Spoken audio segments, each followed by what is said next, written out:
Last week, we talked about the right kind of windows for your mid-century walls. But what about letting in light through the roof?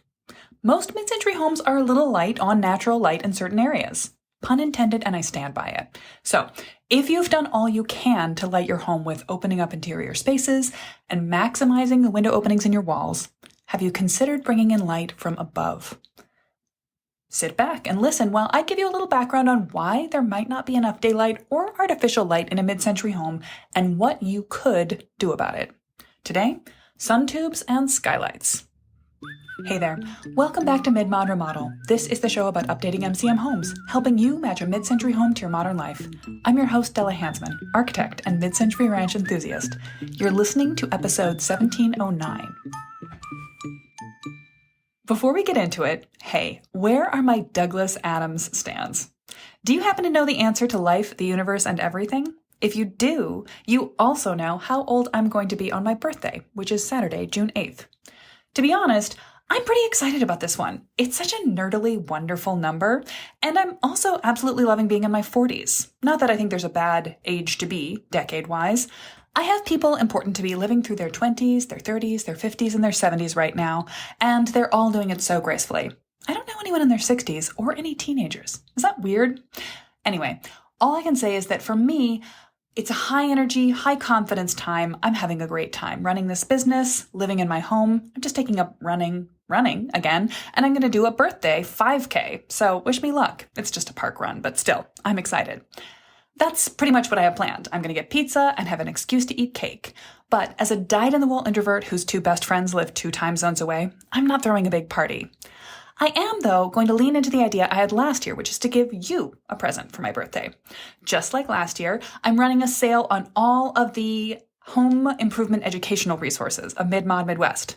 Last year, there was a 41% discount on Ready to Remodel, Master Plan in a Month, and every single one of the mid-century design clinics I've given. The curb appeal update, the kitchen, the owner suite, the addition, and last week's More Than a Mood Board clinic. This year, they're all 42% off for one day only. So if you've been on the fence, now is your time to ask. I don't run these discounts all the time, or ever, really, but I do want you to make good mid-century choices all the time. So for my birthday, I guess the party I'm inviting you to is join me at next month's Architect Office Hours.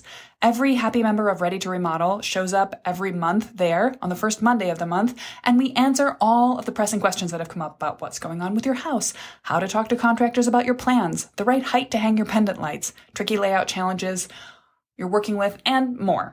It's the party that I really want you to be there for. And if you're thinking about Ready to Remodel on Saturday, you can do it for 42% less than any other day this year. Come on, the water's just fine. Okay, so let's get into a little bit of a history snippet about why your mid-century house might need more light. The fact is that most mid-century homes that were built, in the main, the builder grade level, were often underlit for a number of reasons, including but not limited to keeping costs down. The mid-century housing crunch was being dealt with at speed, and the faster new homes could be constructed and finished, the more simple they were, the happier everyone was.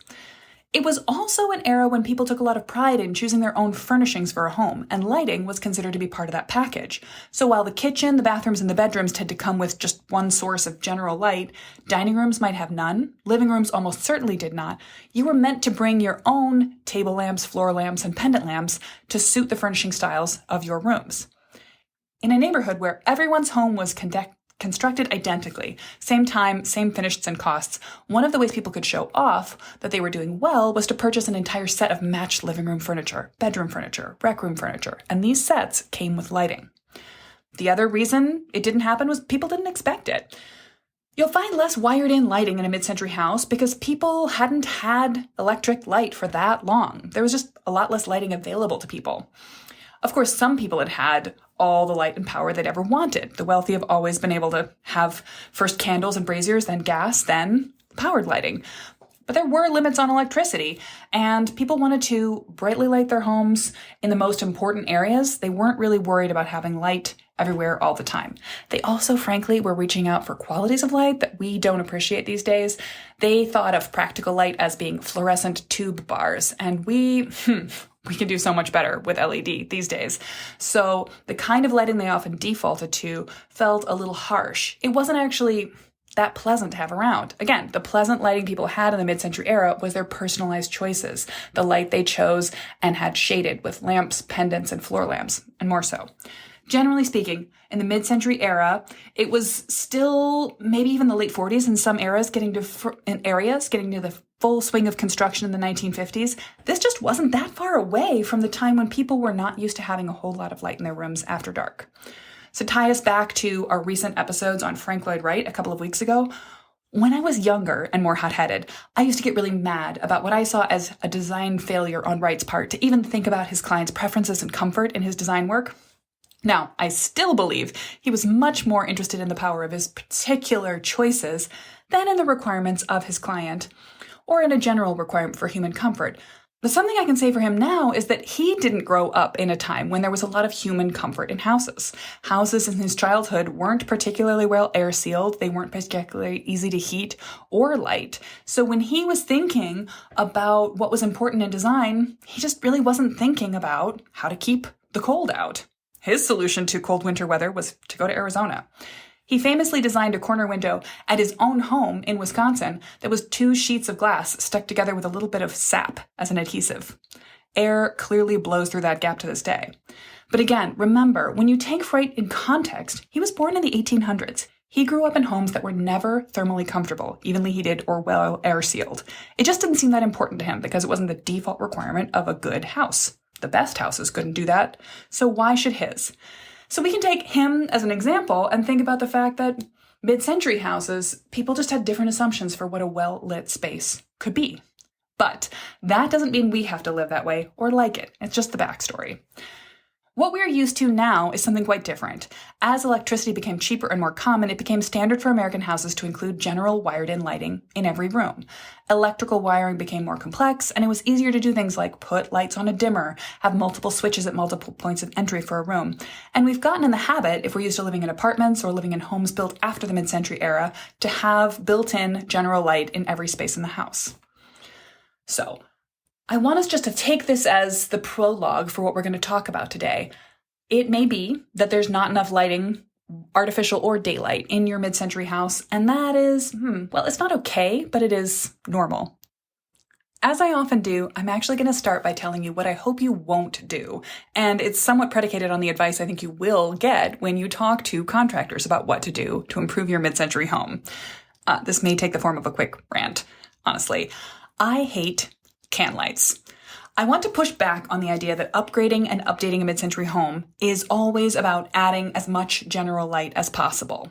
Putting in an array of potentially very bright, but hopefully dimmable lights in every room in the house is not the most pleasant general lighting situation.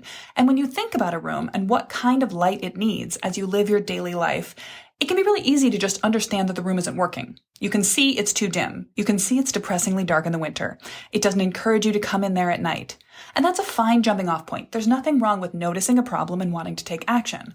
But before you say, okay, we're going to remodel, and when we remodel, can lights, instead, ask yourself what kind of activities and feelings you're trying to foster in each space at the times of day and the times of year. Overhead general lighting is probably not the best solution, but it is what every general contractor worth their salt is going to suggest. I've said this before and I'll say it again. With a hammer in your hand, everything starts to look like a nail.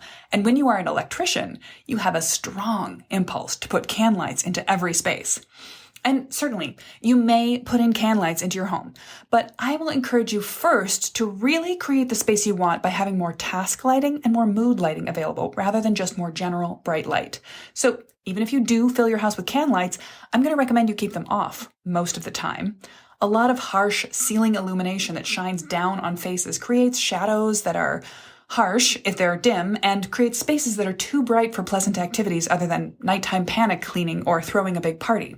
I guess maybe even just one particular type of party.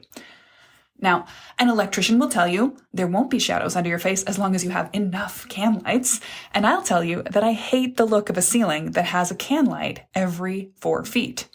In a relatively small space especially, it's just weird. This may well be one of the places where you have to stand your ground when you talk to contractors about what to do in the space. For example, when my sister and her husband were doing a walkthrough of their upcoming remodel project with the general contractor and his team, they talked about the bathroom and how they wanted to keep the window in their shower area and just properly waterproof it rather than take it out. They were recommended strongly by the contractor to remove that window because they just find it easier to tile straight up that wall. And the electrician chipped in that moment. Don't worry, we'll just put in more can lights. To which my sister said, I already just told you I really like natural light on my face when I look at the mirror in the bathroom. I don't want to rely on can lights. But he didn't even hear her say it. Anyway, I really hate this overuse of ceiling-based artificial light. It is unnecessary, and it's something to sort of push back on as much as possible. Wait, I have one more thing I have to say about can lights and why I don't like them. I thought I was done, but I'm not. The other thing about a can light is it works like what it sounds. There is a metal housing that is pushed up into the attic space of your home, or if it's the basement, the space between floors. And that's more fine, I guess, for this particular reason. Because basically when you push in a main floor in a ranch house, main floor ceiling up into the attic space, what you're doing is pushing away any potential for lay flat insulation that's going on. You also are making holes in the ceiling surface, which is giving just the possibility that air might move between the attic space and the house. Now, a quality electrician will do their best to seal that off with caulk and foam and all sorts of things, and even to create a thermal barrier between the edges of the light and the ceiling surface itself. But we are just violating the boundary between inside space and attic space, which is one of the most successful ways that mid-century typical gable ranch houses stay cool in the summer and warm in the winter. We need to insulate, but we also can't really just insulate directly around an old style of vintage can light because it might create a heat source. In any case, we're making a thinner spot in the insulation, which is a place where hot and cold air can move back and forth between the house and the attic. Now, if you are actually committed to can lights, or if your ceiling already has can light openings in it, I recommend you switch instead to LED disc lights, which are the newer incarnation of this fixture. These LED lights don't need space for a bulb to go up into the attic surface. They're like compact LEDs, so they're just a little flat saucer that may actually even project down from the ceiling slightly. They still need a power box that goes into the attic, but it's less of a problem. Like I say, it's a viable alternative if you already have can light openings in your ceiling from a previous remodel. But if you don't, I will just say, one of the advantages of an untouched mid-century house is that it's probably very well sealed in all of its gaps and corners. They're not just mudded and taped, they are plastered together. And a modest little builder-grade house doesn't actually need as much insulation as a modern house. More insulation is always better, of course, but it can hold some of its temperature, heat or cold, just by not having any unintentional air transmittance because it's very well seal separated. You immediately violate that when you puncture a hole in the ceiling to put in a can light. So, bottom line, please don't. That was my rant. Thank you for coming to my TED Talk. All right, and you're saying, okay, Della, fine. I wasn't going to put in can lights anyway. Sure, or maybe you were and now you aren't. But you still need to see what's happening inside your rooms at night, so what are you going to do instead? And actually, perhaps maybe you need to see around better what's happening in some of your rooms during the daylight. I'm so glad you brought this up. I'm going to split my answer into two categories. And the short version of category one is with artificial light, think about the areas in each room, not just the room itself, where you're going to do a task. Where do you read? Where do you sit around and talk? Where do you make food? Where do you watch the television? And try to provide task-specific and mood-specific light for those areas rather than just putting a lot of general light onto the ceiling. This might be the topic of an entirely different podcast episode because today I'm going to focus on the second category of how to make your home brighter, and that is to add more daylight. Now, there is lots of glass in a high-end mid-century home. By the way, yes, I'm aware I transferred from what I was calling a history snippet, the history of why there's not a lot of wired and electrical lights, and now I'm just in the episode. Go with it, will you? Okay, great, thanks, love you. Anyway, there is a lot of glass in a high-end mid-century home. There is part of the reason that there wasn't a lot of wired light in a mid-century house was people did their best to just bring in daylight. Particularly in California, where the ranch originated, they had far less concern about temperature control or water or snow management in mid-century homes, so they had entire glass walls, sliding glass doors set into fixed glass spaces. They also had skylights, and they were built with courtyards or atria at the center to make sure daylight was getting right into the middle of the house and not just shining in around the edges. It's a quality of a California mid-century home, particularly the Southern California variety, that to extent they wanted to invite in indirect light and keep direct light out. They didn't want the sun shining right in on their spaces, so they wouldn't have wanted skylights too much. They wanted each room to have plenty of light bounced in from the surrounding environment. I'll show a couple of examples of Eichler and Cliff May homes that are built around their big walls of glass. High clerestory windows that bring in skylight without giving away too much privacy to the street, and glass-top skylights. But more often than not, they're bringing in light from the edges of the house, not the center. In other regions of the country, the architects who were trying to push the envelope in mid-century design were designing the skylights with courtyards and with as much glass all around the house as possible. Builder-grade homes didn't get to take advantage of this quite as much. They didn't have as much glass in their outdoor walls and almost none in their ceiling. But they still have plenty of nods towards the idea. The standard picture window that you find in a Midwestern builder-grade ranch is the watered-down equivalent of that wall of glass you find in a Cliff May or an Eichler tract home. Mid-century houses did rely on daylight. We often talk about how when you remodel a mid-century house, you may have to make a lot of changes to it to bring it up to modern building code. But there is one element of the mid-century era building code that I would argue is a little better than what we have right now. In that era, most homes were required to have some amount of natural light and vent in every room. So you weren't allowed to have a landlocked living space, even a bathroom. It had to have an operable window to let moisture out and daylight in. Now we are allowed to use artificial vent fans and artificial light, electric switch lights, to make up the difference. And I think, honestly, we've lost something. Even though sometimes from a layout perspective, it does make sense to landlock a room, I hate to do that. And when I do, I bring in natural light from above. So let's talk about how to bring in daylight from above. I'm going to talk about two kinds of daylight. One is the question that I recently got on, is it appropriate to add sun tubes or sun tunnels to a mid-century house? And the answer to that question is yes, absolutely, and I'll get to more in a minute. But first I want to talk about skylights. A lot of my clients and students share with me that skylights make them nervous. They've had an experience in a past home or a childhood home where a poorly installed or poorly constructed skylight leaked water into a part of the house where it should not be, the living space or the attic. This is obviously disastrous. Water in the wrong place is a terrible thing for any home of any era. And it can absolutely feel like the best way to avoid it is to put no holes in the roof of your house. But skylights have actually come quite a long way. Most of the skylights that people experience were manufactured and installed in the 1970s. This was a time when there was a big focus on energy efficiency and the use of natural light, and there was a big push to renovate older homes and put skylights into their roof as well as insulation into their walls. But the technology hadn't really quite caught up with the idea, so many of those early skylights that were retrofit into homes were poorly insulated, poorly installed, and poorly manufactured, resulting in condensation and leaks. Not great. Here's the thing. You don't want to skimp on quality in a modern skylight, and this is not a place I would ever recommend DIY installation. Don't go with the lowest bid, but I do believe that a modern skylight is a great thing and a completely different animal from the 1970s version. So I recommend that you consider skylights in your home because they're going to bring a view of the sky and daylight to underused, underlit spaces. In the designs we've done for our mid-century master plans, we've considered a bunch of ways to install a skylight. A directional shaft that goes straight from an opening on the roof to an opening of the same size in a flat 8-foot ceiling, sometimes over a work surface or a piece of art or in a hallway. Or, to transfer more light inside, we might create an opening in the ceiling that is larger than the opening in a roof, with angled, white-painted drywall returns bouncing the light around to increase its potency. From a structural point of view, we're often trying to slip a skylight in between rafters or interrupt only one rafter, so we don't want to spread out that angle of the return in every direction. We might create a slice that runs parallel with the roof slope but spreads out forward and back to create light pointing where we want it to, or to make a logical opening that's symmetrical in the roof and also in a logical point on the ceiling that aren't quite in the same alignment with each other.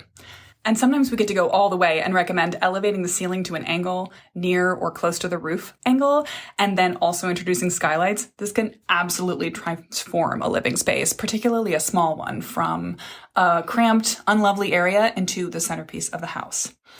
So what we want to do is prevent landlocked areas of the house from being devoid of light. Let me follow that train of thought for a minute. One of the reasons we recommend skylights for clients is because the amount of natural light in the middle of the house has been cut down due to previous additions. Sometimes we're dealing with a space that was originally brightly lit or well lit enough, but darkness was created by a 1970s or an 80s remodel. Sometimes we're the ones that are adding on a space to the outside edge of the house that's going to cut off the access to daylight from this new space. This often happens around kitchens. Kitchens typically have some sort of patio space accessible near them, and people like to put a roof over that, turn that roof into a 3-season space, then insulate that 3-season space and turn it into part of the house. Suddenly the kitchen has gone from a place with one or several bright windows near the sink, bringing in all of its daylight, to an island of darkness in the middle of the house. No amount of flipping on lights in the daytime is going to make the kitchen feel like the best place to hang out on a sunny day. But since most mid-century houses and mid-century ranches in particular are just one story, we have some pretty easy recourse here. We can bring in a skylight to flood the kitchen with fresh light. And you don't need to have an addition cutting off daylight in order to make a skylight a good idea.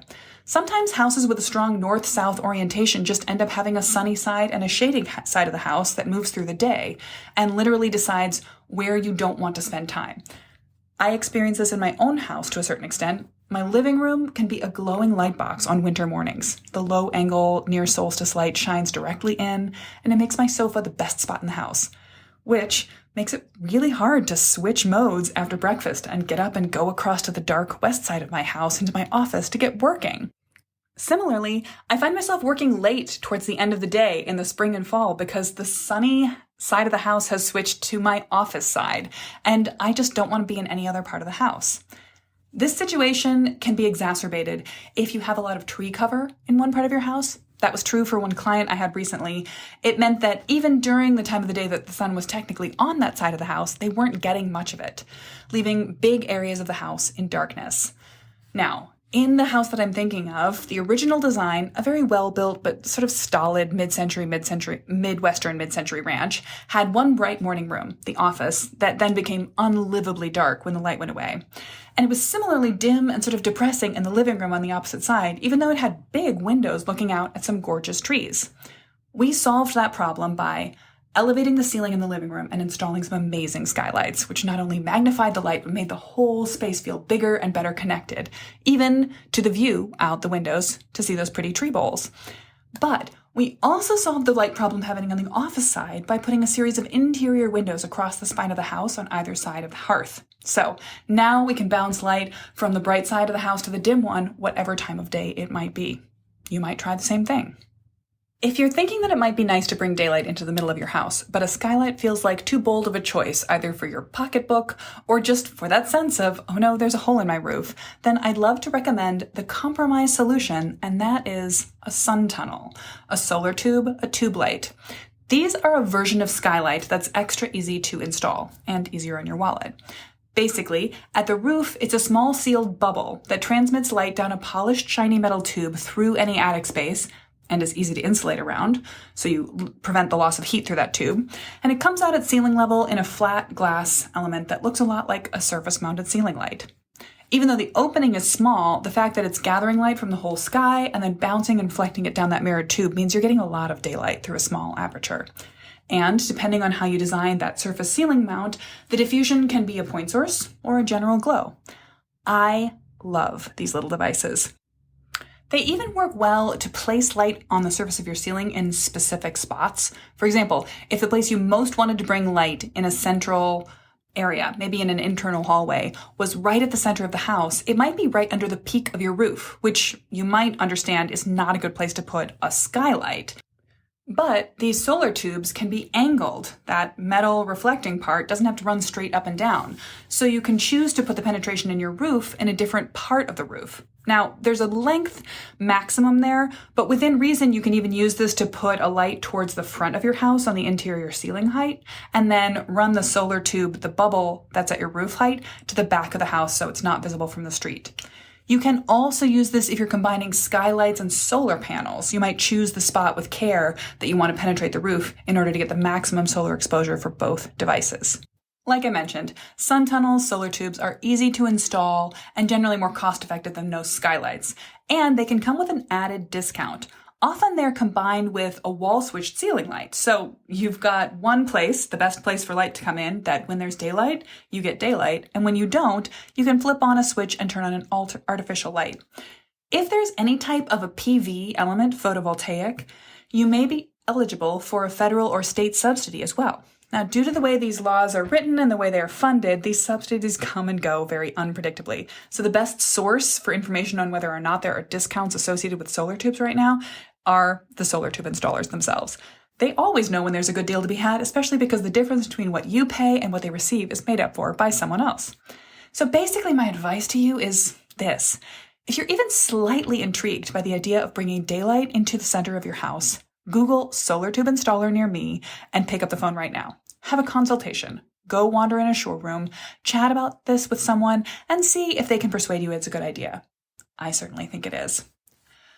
Now, before we wrap up the topic of bringing in daylight through your ceiling and roof, I want to talk about the idea of operable skylights for cooling. Now, this is probably not a feature you're going to get from a solar tube, but you could get it from a skylight. You have the opportunity to make an operable opening in your roof. That means you can put in a skylight that opens. Now, we were just talking at the beginning of the episode about how people fear skylights because they're afraid they will leak. So it might seem like the safest possible skylight is one that is sealed completely solid with some sort of sci-fi level impenetrable resin. But hear me out.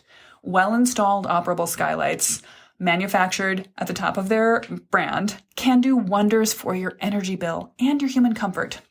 Last week when we were talking about windows, I mentioned the term stack effect cooling. That means if you were to open windows low and high, for example, in your basement and on your main floor, or an awning window near the floor of your living room and the top of a double hanging window over your sink, you can generate a breeze through your house where warm air rising and escaping draws in cooler air to replace it. Now, if you want to play around with this, to run an experiment as the weather gets warmer, one of the best ways to do this is to orient the high window on the sunny side of your house and the low windows in the shade. That'll draw in the cool, shady air and push out the hot air into the sun. But the best and highest possible place to open a window to let warm air out of your house is, you guessed it, it's the ceiling. So having the ability to open one or several skylights and also several windows in your house, possibly even in your cool basement, you could create a whole house flow of air that is absolutely free. No fan noises, no air conditioning bill. Under the right conditions, this can happen all day, every day. So if you're interested in operable skylights, there are a number of varieties. Of course, there's the fixed kind that's non-operable. It's just a window in your roof. Usually this is easiest to install and slightly cheaper to purchase. They're best installed in a sloped roof, and they're usually pretty easy to deck mount. That means to attach directly to your roof without building up any kind of a curb. If you want a vented or a fresh air skylight, you may get the kind that mounts directly to the roof, a deck mount, or it might need to be attached to a site-built curb that pops it away from the roof so that water is always directed away from the opening. Remember, we don't want water in your house. I don't want this either. For operable skylights, you can choose between powered, solar-powered, or hand crank types, and they can be operated in a range of ways, by a button on the wall, by a light switch, or by an app on your phone. If you think you can't have a skylight on a flat roof, you can. There are flat roof designs that have a curve built in to shed water in every direction, or one of the mid-century solutions to this problem was to pop up a site-built curb, a raised edge, and put that curb at an angle so that the snow or the water load was shed off of the skylight window and back down onto the flat roof, which of course is never perfectly flat. It's always slightly sloping away so the water is gently drawn off the roof surface. For a large skylight, you might even think you might want to have a large one single skylight that might or might not open, or you might have a series of smaller skylights that form an array and create a larger opening in the ceiling to make space for that. You could have restructuring of the roof rafters, or you might have roof rafters exposed that run through and across the open space. The possibilities are almost limitless. I hope you're going to give a skylight a shot. And if you're thinking about it, there's one more thing to consider, which is that skylights don't only bring daylight into your house, they can also bring in moonlight in a totally stunning way. A client of mine recently installed a north-facing skylight in their new kitchen, an elevated ceiling space that's open plan and really gorgeous. And on the very first night they got to experience it, they took a photo and sent it to me instantly. The entire space was bathed in gorgeous moonlight, and from the right angle they could look up and see the moon, even though they live on a generously wooded lot covered in oak trees and would have had to walk several blocks away from their house to see the moon from outside. That's an amazing benefit that they hadn't planned for, but I now think about whenever I recommend a skylight to a client. What do you think? Are you considering skylights or maybe just a sun tunnel in your house? I'd love to hear if you are. So I said I was done talking about my birthday, but apparently I'm just pretty excited about being 42. I don't know. It seems like a great year to be. But then again, there are advantages to every decade of life you might find yourself in. And like I said at the top, there's magic to being in your 20s and feeling all that enthusiasm and possibility ahead of you. Sometimes the best way to get something done is to not know how hard it's going to be and just dive in, not knowing what might stop you and having to go forward. On the other hand, my folks in their 70s constantly impress me with their absolute, I do what I want and don't even remember what day of the week it is energy, that magic of the boomer retiree. I look at them, and even though I can't really emulate their vibe entirely and still coordinate with my clients and team to run a successful business, I do feel like there's something to be taken from this. Something about listening to my own internal rhythms and being more interested in what I feel than pressure from things coming from outside of me. So how does this apply to remodeling mid-century houses? Well, I always like to look for the silver lining or the upside of any situation. For example, when I have clients in a time capsule house, hooray! They get to keep everything they like about their house as authentic and intact, and anything they have to spend money on is a choice. When a house has been completely flipped, well, there's an upside to that too. In that situation, you have total freedom to build the house back towards any mid-century moment you want, and you don't need to feel beholden to any original stain color, trim, windows you don't like, etc. There's always a pro and a con. So let's take that kind of attitude to wherever you are in your life stage, or whatever type of house situation you find yourself, and also apply it to where you are in your home ownership journey. If you are a new homeowner, maybe not even into your house yet, or just in your first year of making this house your home, you have so much possibility to try things out, to do research, to teach yourself new skills, and generally ride the wave of excitement that comes about this house being yours. And on the other hand, if you've been in your house for decades and you're just now coming around to the time, the energy, the budget, a brand new love for mid-century perhaps, you've got so much going for you too. You have the weight of your experience of living in this house, the way it performs not just day to day, but through the year, and also through the particularly cold years, or that year it was really hot and humid in the summer. You know how you've cycled through different stages of life in your home and how you've seen your needs and the house's gifts aligned or misaligned over time. And that can give you insight into the way you may continue to live into the house differently as you live through more life stages. You may not have the fresh eyes of someone new to the house, so it might be harder for you to see different perspectives, look through the walls, unlearn the things you've taken for granted, but you have so much self-knowledge that you're really standing on a strong foundation. The pep part of this pep talk is to enjoy the situation you're in and lean into its benefits. And the advice component would be that once you've thought through the benefits of where you are, think about the potential drawbacks or limitations you experience, and then go find the resources you need to counteract them. If you have not much more than enthusiasm, seek out experts, get an inspector and go through the building with them in detail. Go on down to the building department and hang out with whoever's working the desk, asking them questions about your house and what's permissible for it. Seek out other mid-century homeowners, like people inside of Mid-Mod Remodel, and ask them who they are going to for advice, and get advice from them about the choices they're making for their homes. On the other side, if you're decades into the process of loving it and living in your home, and now you want to break the inertia of being there in order to make and see big changes, seek out new resources, maybe some of those young homeowners across the block, to help you look at your house with fresh eyes. You also need a remod squad of people who are excited about mid-century and who can benefit from your experience as well as give you their enthusiasm. I guess the advice for everyone is find your remod squad. I'm going to say it one more time. The birthday sale on Saturday gives you 42% off joining Ready to Remodel. It's a steal, and I hope you're going to take it as an opportunity to join us in the program, which is chock full of all the resources you need to walk yourself through the process of a perfect master plan. Think about what matters to you, learn the design, structure, and history of your house, focus your mid-century style, test different ideas, and then develop a master plan that will carry you through your remodel, whether it's happening all at once this year or in small DIY projects over the next decade. It's always the right idea, and Saturday is the right time. So let's wrap it up. Find the transcript to this episode and links to the resources I mentioned in the show notes page at midmod-midwest.com/1709. I hope you're going to find some ways to shed new light on your perspective as a homeowner and bring more daylight into your house, possibly through a brand new skylight or a cleverly placed solar tube. When you do, reach out and let me know. I want to cheer for this. Next week, we're going to be talking about project management and how you can prepare to lead your remodel, whether you are overseeing every detail yourself or just coordinating with a general contractor that you want to communicate to and then trust.